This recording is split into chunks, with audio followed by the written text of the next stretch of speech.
Hi, my name is Sebene Selassie, and I'm a meditation teacher and an author. I was born in Addis Ababa, Ethiopia, and we immigrated here when I was 3 years old. We were a kind of lower middle class Black family living in an upper middle class white neighborhood.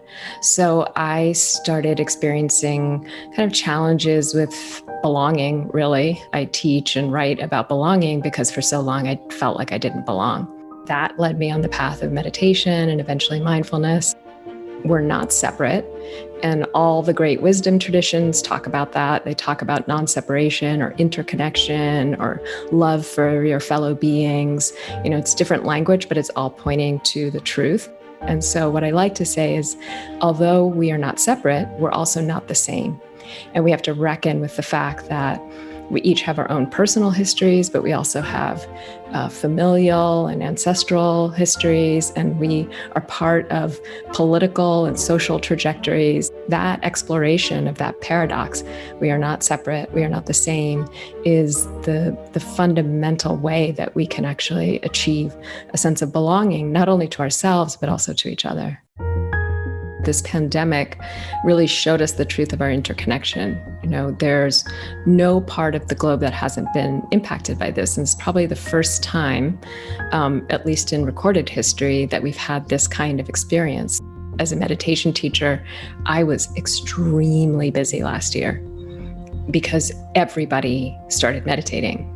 Meditation apps started becoming super popular, and people in my life who have known that I teach meditation for years have never shown any interest, suddenly asking me, like, how do I meditate?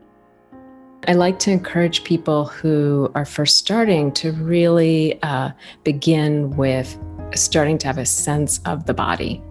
So if even in a moment of overwhelm or anxiety, if we connect to the body, it actually connects us back to the present moment. Our mind can take us to the past, it can take us to the future, it can take us to worry and planning and grief and all of these things, but our body is always right here.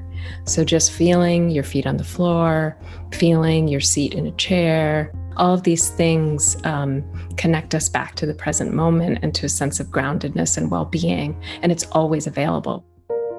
There's a way in which this past year had people really show up for challenges because we had to. We didn't really have a choice. There was no one that was exempted.